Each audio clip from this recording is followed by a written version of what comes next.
Cae parte da muralla romana de Lugo, Patrimonio da Humanidade pola UNESCO. As intensas chuvias dos últimos días provocaron este derrubamento na Rúa Moucho. Aconteceu pouco antes da medianoite. Gran parte das pedras caeron cara a parte interna. O derrubamento non afectou a parte romana original. Non houbo feridos nin danos a outros inmobles. É o primeiro gran dano sufrido pola muralla en máis de 20 anos. Mañá mesmo comezarán a traballar nos labores de reconstrucción. Aunque é unha parte reconstruída nos anos 20 do século pasado, en torno a 1921, dentro da gravedade, porque evidentemente estamos falando do patrimonio da humanidade, temos xa perfectamente definido cales son as actuacións. É unha boa nova, Vigo recupera todos os trens. Dende o xoves, o tráfico ferroviario con orixe e destino a Vigo estaba suspendido e 72 horas despois, Renfe reanuda a circulación case por completo. Nos minutos, máis detalles. Saúdos, que tal? Boas tardes. Hoxe estamos tamén moi pendentes de Aragón. A xornada electoral comeza ali e está a transcorrer con normalidade. Si, o último dato de participación ás 2 desta tarde é do 41%, similar á rexistrada en 2023. Xa votaron os principais candidatos. Marcos Sueiro. Os candidatos votaron, como di Santía, e todos dixeron que o facían con convicción para facer un chamamento ao conxunto da cidadanía para que participen nuns comicios adiantados e os que están convocados máis dun millón de aragoneses. Todos os aspirantes coincidían en que hoxe o protagonismo é cidadán e que hai que respectar a decisión electoral que terá unha importante repercusión, como saben, na política española. E a Feira do Cocido está en marcha no seu día grande. En Lalín celebran a edición número 58 desta festa galega de referencia. Declarada de interese turístico internacional, xa se proclamaron os comendadores e arrincou a verdadeira troula, por suposto, todo moi ben acompañado de cocido, que con este tempo presta.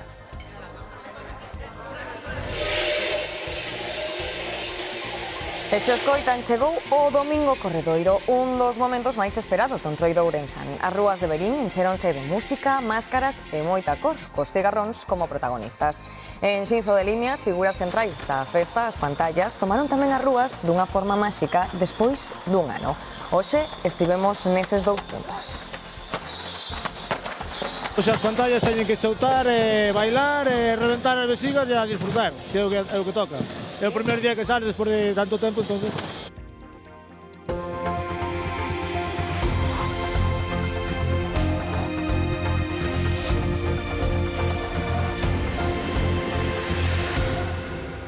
As intensas choivas continuas están estragando os nosos monumentos. Esta semana xa caerá parte da Torre de Torés nas Nogais e onte tocoulle a muralla de Lugo. Si, Patrimonio da Humanidade pola UNESCO derrubouse unha zona do interior. Por sorte, non hai feridos, nin está afectado o muro romano original. Iria Soengas.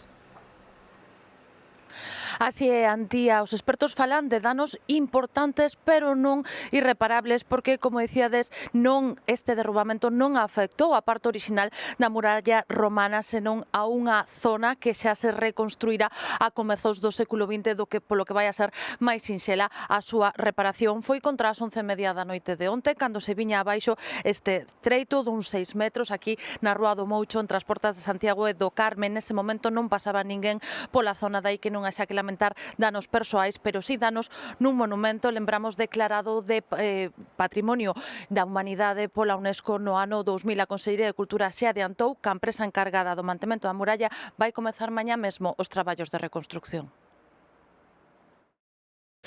O que vimos observar é que se produce un derrube dunha parte da muralla que non é a muralla original, non é o lenzo original da muralla, senón que é unha parte reconstruída nos anos 20 do século pasado, en torno a 1921, que está perfectamente monitorizada. Aquí na muralla de Lugo temos uns estudios moi exhaustivos, non?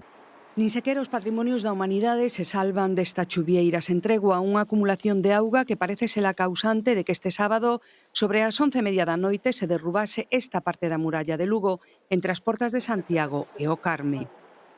Digamos, esta recuperación deste tramo é relativamente fácil de facer, e dentro da gravedade, porque evidentemente estamos falando do patrimonio da humanidade, temos xa perfectamente definido cales son as actuacións. A colaboración do Concello é absoluta para a recuperación deste cacho da muralla. De que restauremos canto antes e que as devindas garantías que marca o propio plan director, pois esta zona estamos satisfeitos porque afectou solamente ao poramento interior, non ao resto da muralla. Porque a parte romana, a parte da fábrica romana, é moi difícil que se caiga tal como está construída. No 2002 xa se producira outro derrubamento. Había una posibilidad, lo que pasa que en 2 kilómetros y pico de recorrido es muy difícil determinar exactamente dónde podía ocurrir una de estas cosas. Este luns comezarase xa coa recompilación das pedras derrubadas. Que ocorre? Cando empeza a chover moitísimo, a auga que está no adarve empeza a drenar, entón encharca todas esas terras e todo, e fai bombo hacia fora e tira os muros. Malia a proximidade dos locais de hostelería, afortunadamente non pasaba ningunha persoa cando se produciu o derrubamento, polo que non houbo feridos nin tampouco danos nos edificios próximos. O paso da última borrasca Marta deixou preto de 300 incidencias en Galicia, medio cento delas por inundacións. En xeral, a situación dos nosos ríos permanece estable, pero o Plan Inungal mantén baixo especial vixilancia unha vintena de caudais ante o risco de desbordamentos. A cidade de Ourense segue pendente do caudal do Miño, que supera os 6 metros de cota e permanece en alerta laranxa. A situación é peor ao seu paso pola Peroxa, o único punto da provincia ourensá en aviso hidrolóxico de nivel vermello nestes momentos. Na Coruña, o caudal do Mandeo aumentou lixeiramente en Coirós nas últimas horas. Neste punto, os desbordamentos poderían afectar á estrada e mesmo chegar a algunha vivenda, como aconteceu outras veces. É lo que é por aquí esta zona. É bonita, pero o invierno, cando llueve tanto, é raro que non se inunda todo isto. A apenas 5 kilómetros, o caudal mantense estable na zona da Ribeira de Betanzos, inundada hai 4 días. Desde 2019, un sistema de bombeo minimiza as consecuencias das crecidas do Mandeo e do Mendo. Se fixeran outros sistemas de bombeo parecidos noutras zonas onde se ve bastante afectado, quizá podría dar buen resultado. Yo paso todos los días a las 5 de la mañana y aquella plaza que está allí está llena de agua. Los coches les llega el agua por encima de las ruedas. As mareas vivas, entonces sube moito o nivel e cando se desborda. Tamén está baixo especial vixilancia o río Sar en Bertamiráns. En total, o Plan Inungal da Xunta de Galicia, activo en fase de preemerxencia, segue con especial atención á evolución dos caudais dunha vintena de ríos, entre eles o do Avia en Ribadavia, que obrigou a pechar paseos fluviais e áreas recreativas próximas á Ribeira.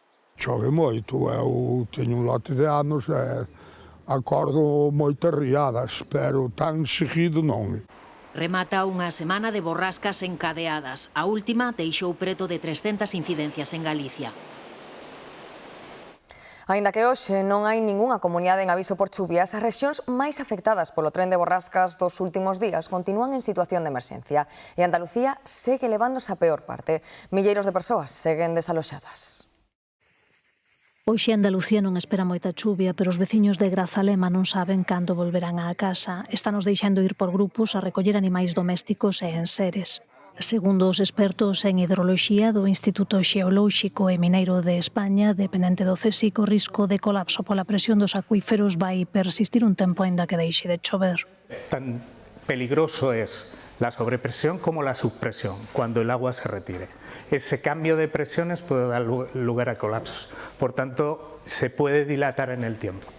Desaloxados de outras localidades tamén están pendentes da evolución de acuíferos e ríos para retornar aos seus fogares. En Benaoján, na provincia de Málaga, baixa menos auga polas rúas, pero hai que confirmar a estabilidade do terreo. Yo me he tenido que ir de casa con mi bebé de año y medio, con mi abuela de 90 años, tuvimos que salir de madrugada. Decían que el muro se caía y a cada 2 minutos por ahí hacía movimiento de tierra, se nos movía la casa, a mi abuela se le cayó la pared.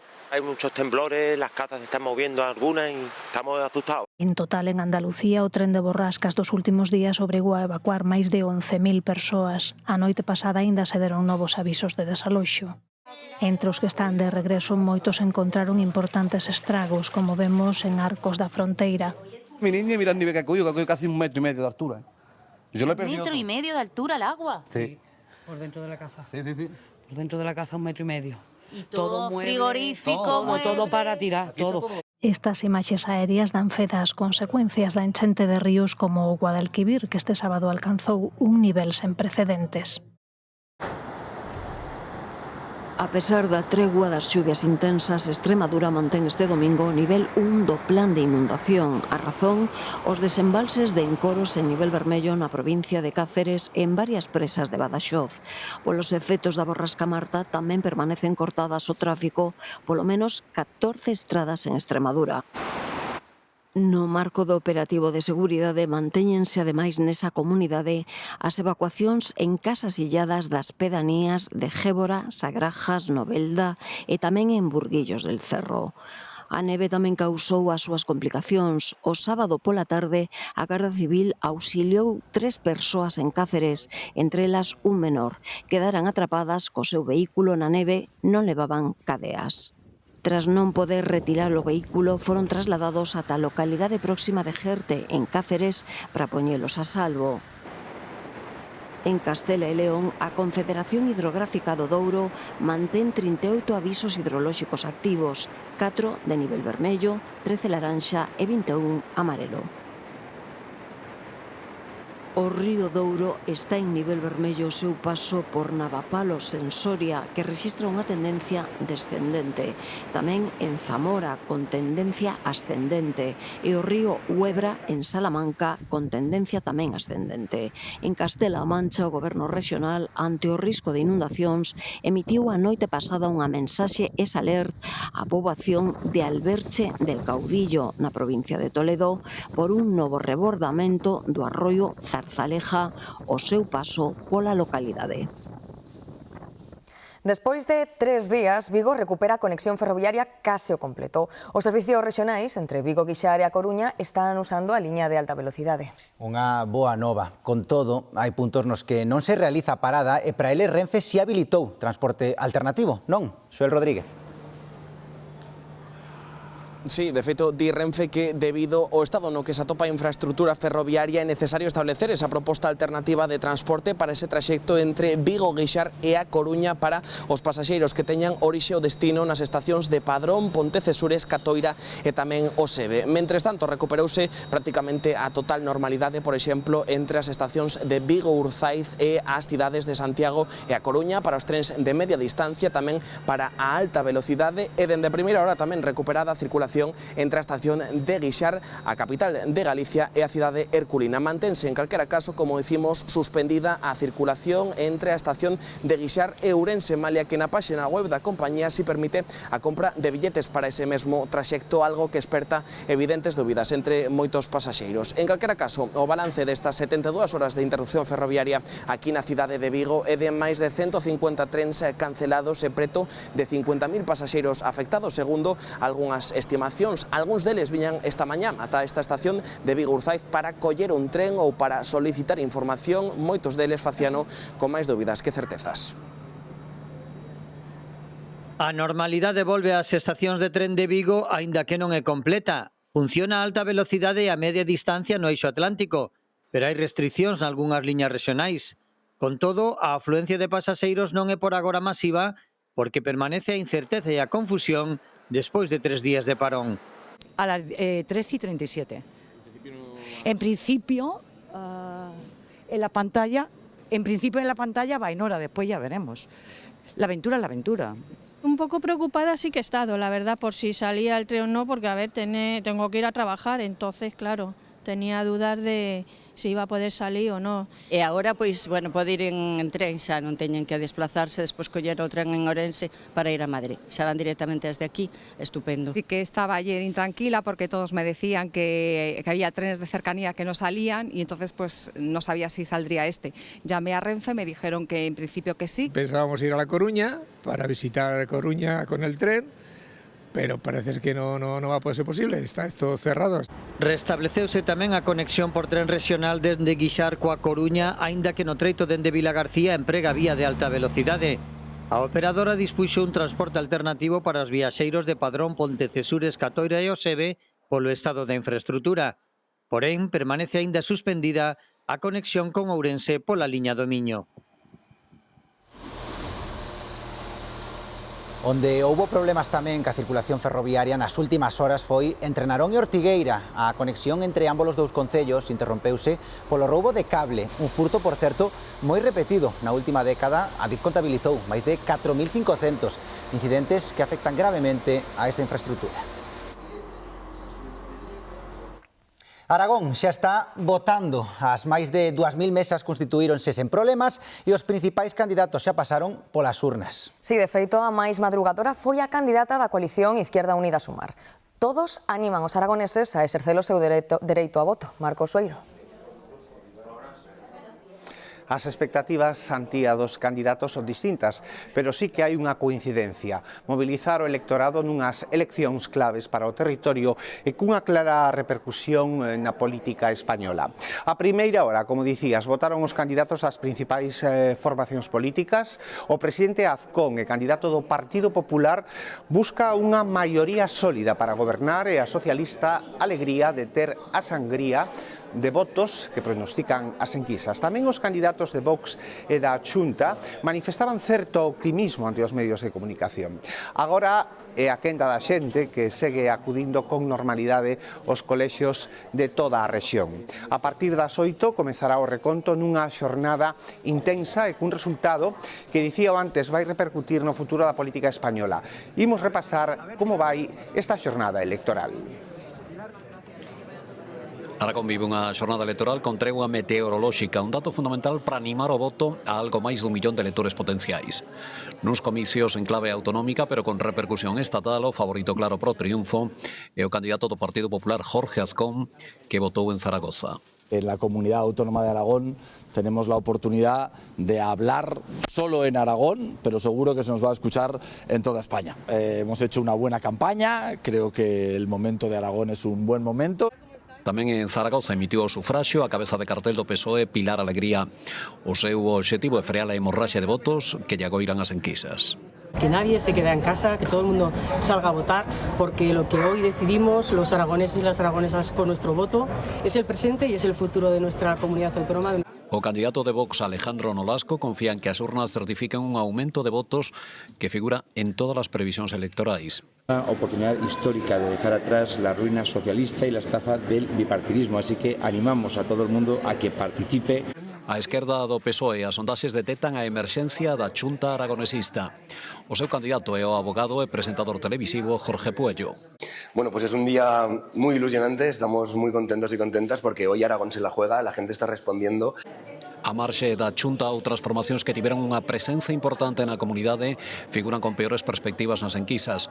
Desde Podemos e Sumar ata o partido aragonés ou Teruel existe.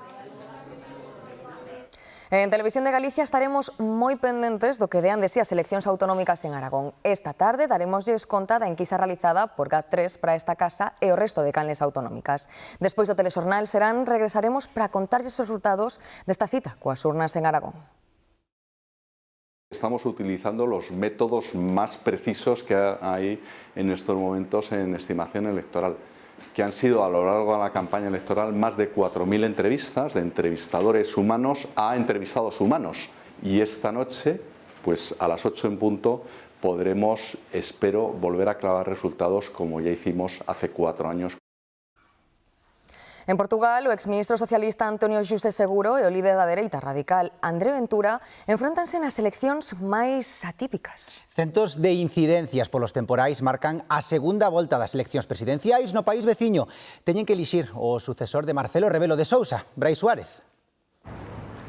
Sí, a grande incógnita da xornada estaba no ceo despois de semanas de chuvia e ventos que sementaron o caos e que non permitirán votar a varios concellos que están illados ou permanecen inundados. Porén, aquí en Lisboa, como en outras zonas do país, o mal tempo acougou e, como poden ver, a afluencia de votantes é constante neste colexio electoral.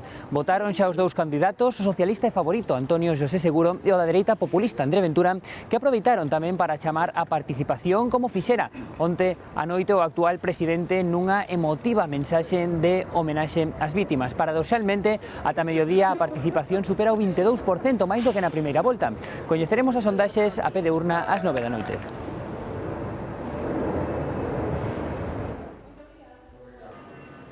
Desarticulada nas Baleares unha organización criminal que explotaba sexualmente a mulleres en situación irregular.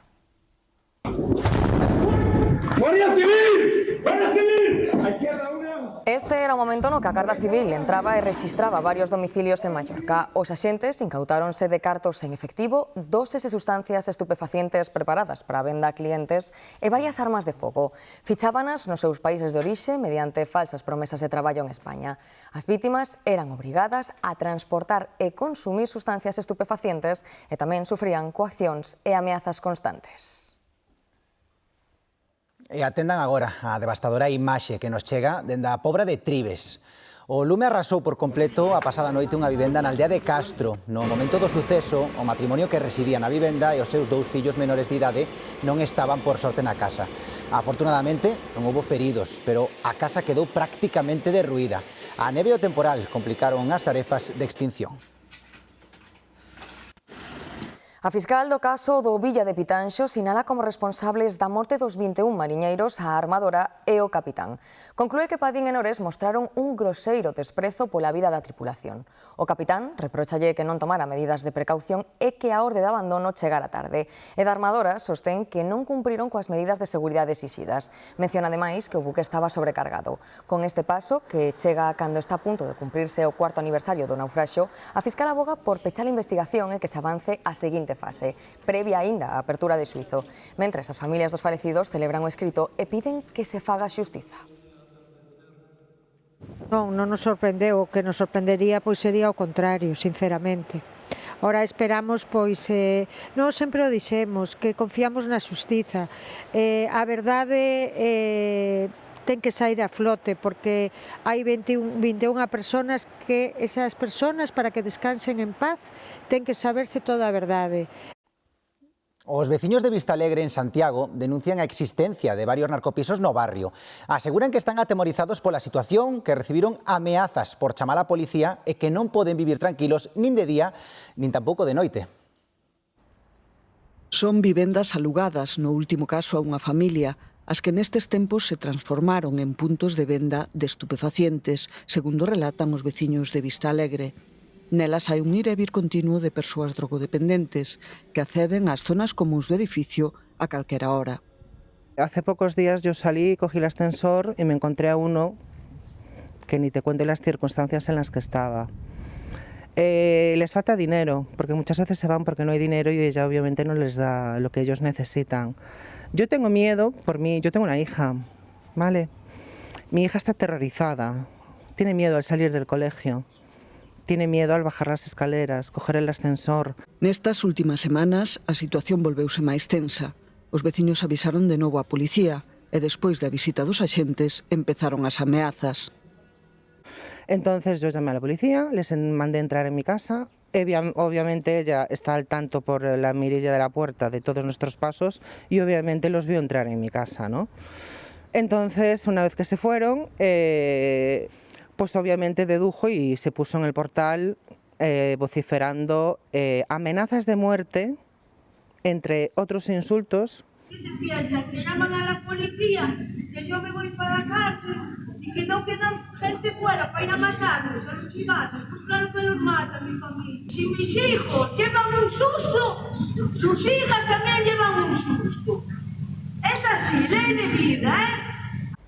A veciña interpuxo unha denuncia por estes feitos e di que están totalmente desprotexidos, que hai máis ameazas de queimarlles os coches e as casas e que precisan vigilancia policial e que se interveña a vivenda. A prohibición de ter redes sociais aos menores de 16 anos é unha maneira de protexelos novos. Pero fronte a que? Para entender o mellor, partimos de que 9 de cada 10 adolescentes de 15 anos teñen teléfono móvil. Isto é unha vía de entrada diaria na internet na palma da man. Para moitos expertos, xa considerada unha adición. Na rede hai todo tipo de contidos e podemos botar horas diante da pantalla. E os menores son os que máis superan, xa ven, as 7 horas, por exemplo, na fin de semana. Todo un risco, porque, de feito, un informe de Sanidade relaciona o perigo da adición a internet con outros como as bebedeiras ou o consumo de tabaco. E ollo, porque o uso da internet, David, está por riba de todas. Por iso, o Goberno quere prohibir o acceso ás redes sociais aos menores de 16 anos. Isto obrigará ás plataformas digitais a incorporar sistemas de verificación da idade. O Goberno español prohibirá o acceso de menores de 16 anos ás redes sociais, seguindo o exemplo de países como a Francia ou a Australia. Era unha demanda recorrente de profesionais da psicoloxía ou da educación e tamén de moitos pais. O reto agora é que tecnoloxía van empregar as plataformas para verificar a idade dos rapaces. Confiamos no sistema de identificación que temos no noso país, que é tanto o DNI como o pasaporte. Sistemas que, ademais, a través de NFC, de tecnoloxía por cercanía, poden ser lidos dun dispositivo móvil e ademais podemos acreditar que a persoa que está accedendo é a posuidora dese DNI ou dese pasaporte mediante biometría, mediante unha proba de vida, mediante un pequeno vídeo. Deste xeito tamén evitamos que un neno, por exemplo, utilice o dispositivo do seu pai, da súa nai, para acceder a contidos que non son adecuados para a súa idade. A maiores da prohibición, os expertos inciden na importancia da educación para que os rapaces poidan acceder con seguridade aos contidos digitais. A mellor ferramenta que teñen pais e nais é a educación e acompañamento de idades tempranas e se dá un clima de confianza de forma que se os nenos teñen calquera dúbida, calquera problema, sexan eles, pais e nais, a quenes acudan en primeira instancia. A adición a internet e as redes sociais estáse a converter nun problema para moitos adolescentes. Segundo un estudo de Sanidade, o risco da adición ás pantallas na adolescencia é moito maior co de sustancias como alcohol, tabaco ou cannabis. A día de hoxe, un 20% dos rapaces de 14 a 18 anos fan un uso abusivo do móvil e as redes sociais ao borde da adicción. Unha empresa do Porriño vende crear o primeiro asistente de voz de inteligencia artificial en galego. Unha ferramenta destinada sobre todo a compañías e entidades que queiran relacionarse cos seus clientes galegofalantes no seu propio idioma. Teño unha empresa que se dedica a vender peixe na lonxa. Poderías axudarme? Se vendes peixe en a loncha, un axente de voz pode atender chamadas de clientes... Así soa o asistente de voz creado pola empresa Vidib do grupo Visual MS. É o primeiro asistente oral de inteligencia artificial totalmente en galego. Que nos detectáramos a nivel empresarial que houbera unha ferramenta usable en galego, vía voz, con IA e demais, non encontramos nada. Creado con voces artificiais é quen de detectar e empregar os distintos matices que a lingua ten en cada zona do país. Por exemplo, no chat GPT, moitas das palabras, geadas, seseos e demais, non é capaz de entendelos ou saber a que se refire dependendo da zona da persoa que fale. Nos iso é unha aposta personal nosa de temos iso solucionado, de que aí entenda esas fonéticas diferentes do territorio. Está pensado para entidades con servizo de atención telefónica, academias de ensino en liña ou compañías que o precisan para a formación do persoal, sempre como complemento da voz dun humano real. Intentamos que sempre que sea posible non se utilice a IA para sustituir persoas, senón para acompañalas. Unha vintena de empresas as interesaron polo produto, un xeito máis de que a lingua galega estea presente na vida cotiá. Arestora, son moitos os que gozan en Lalín dun bo cocido. A vila celebra hoxe o día grande da súa festa. Ali está Gloria Varela. Sí, unha festa que combina gastronomía, música e cultura e que este ano celebra a súa edición número 58. Autoridades, veciños e visitantes non faltaron esta cita declarada de interese turístico internacional. Entre os comendadores nomeados este ano destacan o seleccionador nacional de fútbol Luís de la Fuente e o cirurxán galego Diego González Rivas, que ademais exerceu de pregoeiro. A choiva deu unha tregua en Lalín para celebrar a tradicional feira do cocido. Este ano nomeáronse 9 novos comendadores, entre eles a psicóloga Irene Villa, o físico Jorge Mira, a conselleira de Vivenda María Martínez Allegue, o secretario xeral da Lingua Valentín García e o seleccionador nacional de fútbol Luís de la Fuente. Siento una profunda emoción al recibir este nombramiento como el comendador del cocido de Lalín y quiero aprovechar la ocasión para mostrar mi más sincero agradecimiento por abrirme las puertas de esta noble entidad, donde tradición, cultura y pasión por la gastronomía se entrelazan con la historia viva de esta tierra. Tamén foi nomeado comendador o cirurxán galego Diego González Rivas, que ademais exerceu de pregoeiro. Moi importante para min como galego, porque, como ben sabedes, eu levo o nome de Galicia por todo o mundo, con moito orgullo, síntome galego sempre. O alcalde de Lalín asegurou que as virtudes da vila van máis alá do cocido. Intentamos sacar o mellor posible para poder facer un sitio onde vivir e onde traballar. e donde disfrutar, porque tamén hai que ter en conta que estes sitios máis pequenos para vivir a vida se cadra son mellores que os grandes. Os grandes non sempre son os mellores para ter unha vida plácida e tranquila. O presidente da Xunta, Alfonso Rueda, presidiu os actos da encomenda e gozou dos postos de comida instalados na vila. No Concello da Baña, preto de Santiago, manteñen a tradición de facer as filloas na pedra. Que manxar. Este domingo celebran a 22ª edición da súa Festa da Filloa con ruta ciclista, música tradicional e festa ata a noite. Na Baña, a poucos quilómetros de Santiago, levan toda a fin de semana facendo filloas. Aquí o costume é cociñalas na pedra. Teñen 35, unha parte delas do propio concello, pero outras cedidas polos veciños que aínda conservan nas súas casas a tradición de facer así este alimento tan propio do Entroido. Que hai que facelas con moita paciencia e moito cariño. Iso é o importante da filloa da Pedra da Baña. E dan tamén un pouquiño de traballo facelas, claro. Elena leva medio século facendo filloas da pedra e este ano nomearon a primeira embaixadora desta festa. E hai que controlarlle moi ben o lume á pedra. Sobre todo está na esencia do lume, porque se ten moito lume queimaches, entonces hai que baixarlle o lume. Cando empezan a non querer delas, tens que volverlle a subir o lume. Non é dicir que pos un lume fijo e falas filloas todo o día, hai que controlar o lume tamén. Os ingredientes deste manxar son simples, fariña, ovos, auga e sal. Parece máis difícil manexar a temperatura na pedra, quizáis por iso se vai perdendo a tradición. É duro facer filloas no sentido en que tes moita calor, é bastante tempo, porque, bueno, cada filloa leva sobre 3-4 minutos facela, entonces ti para facer un bolotiño de filloas, pois teste que tomar o teu tempo. E que a sartén é todo, catixola é todo moito máis rápido, non? Entonces, bueno, tes que ter paciencia.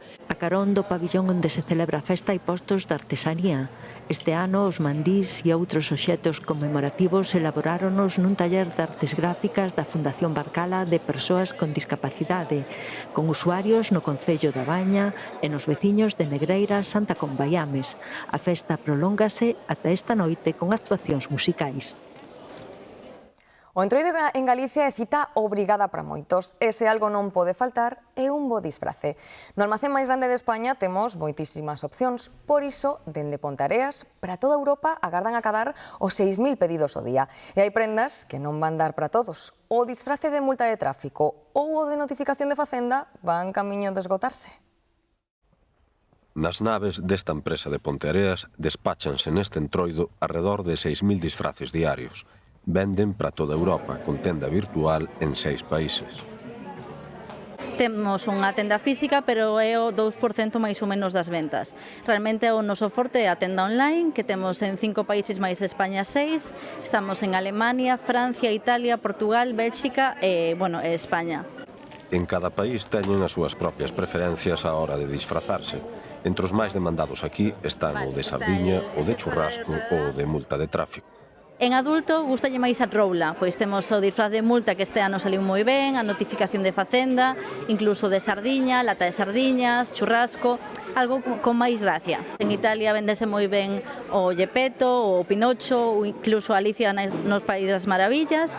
En Alemania é moi gracioso porque encantalle o disfraz de lavacoches, por exemplo. Así, rollo dos anos 70 e así, pareceme boa idea, pero ainda todavía non sei. De romanos. De Mortadelo, Filemón, eu de Filemón, outro amigo de Mortadelo, outro de Ofelia, outro de Superintendente. A nena quer ir de Glinda, e o neno, pois, elixiu Ninja. Pola película de Wicked, que está inspirada no Mago de Oz. Me gustan moito os ninjas. Entre o público infantil, os disfraces de música pop coreana son os preferidos.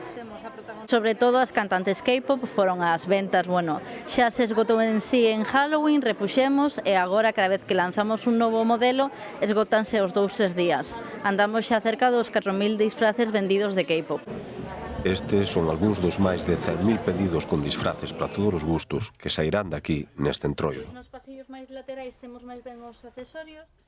Imos ver, se lles falo de chimpos, bailes, vexigas e campaíñas, seguro que xa saben a onde imos de seguido. Hoxe, domingo, Corredoiro. Sí, en Xinzo de Limia saen por primeira vez as pantallas a figura principal deste Entroido declarado Festa de Interese Turístico Internacional. Alejandro Álvarez, había gañas de ver as pantallas despois dun año, non? Sí, había moitas ganas de velas. Hoxe, como ben indicabas, celebrase o Domingo Corredoiro, día no que as raíñas son as pantallas. Xa saíron a desfilar a mediodía polas rúas de Xinzo de Limia, facendo soar as súas tradicionais vexigas. Ainda queda moita troula por diante coa música das charangas e tamén a actuación esta tarde da Orquestra París de Noia. Este Domingo Corredoiro é o prólogo dos días grandes do Entroido, que aquí, nesta vila de Xinzo de Limia, é todo un sentimento. Aquí vívese moito, aquí é o que mellor, aquí todo ano están esperando para iso e o que se vive. Aquí hoxe é un domingo especial porque a pantalla aquí a xente vive con sentimento, porque é algo tradicional e é o día delas, son as reinas do Entroido. Moitísimo ambiente, moitísimas pantallas, isto é un espectáculo. Vamos varios fins de semana, pero este xa é onde salen as pantallas e é o mellor do cando empezamos xa co fuerte, todo. Noutro punto do Triángulo Máxico ourensán, en Verín, tamén é a estrea dos cigarróns os verdadeiros protagonistas deste Domingo Corredoiro, un dos máis grandes especiais do Entroido de Verín. O día máis esperado do ano, sobre todo para nós os cigarrós. Sí, hoxe é un día que levamos esperando todo o ano. Xa andábamos rezando que non chovera, entonces hoxe toca disfrutar. É un día dos máis importantes para min e ainda tendo o brazo roto non podo faltar. Que nada, bueno, por orden o cigarrón foi unha figura de recaudador de impostos, así que... Estamos no lío xa, este xa empezou, xa non se para. Exacto, as iglesias, a salida. Vale. E así van desfilando polas rúas de Verín ante a mirada emocionada de veciños e visitantes. Un ritual que se repite cada ano e que enche cada recuncho de sons e emocións. Arranca o Entroido realmente, a figura máis importante, como non, o noso cigarrón, entonces é moi emotivo. Dende máis? Gracias a Dios o tempo está axudando bastante, que aguante. Fomos facendo un percorrido por todos os entroidos que quedábanos este. De Vigo vimos. E por que lle gusta isto? Porque me gusta estes carnavales sempre me gustaron, entonces por iso. É o mellor día do Entroido, que veñen aí os cigarros, xa veñen aí todos. Soan as chocas, corren os cigarróns e Verín volvese de Entroido. A próxima cita será o xoves de Comadres. Que fermosa tradición. Ben, xa saben, máis información en G24 e g24play.gal. Recordamosles que hoxe contra as 8 da tarde volveremos para darlles esa información sobre as seleccións en Aragón e agora o que toca é a información deportiva con Irene e tarde de fútbol en Riazor. Sí, o Deportivo recibe esta tarde o Albacete co obxectivo de facerse forte na casa, onde só gañou 4 partidos esta temporada. Uns minutos e estamos en directo en Riazor.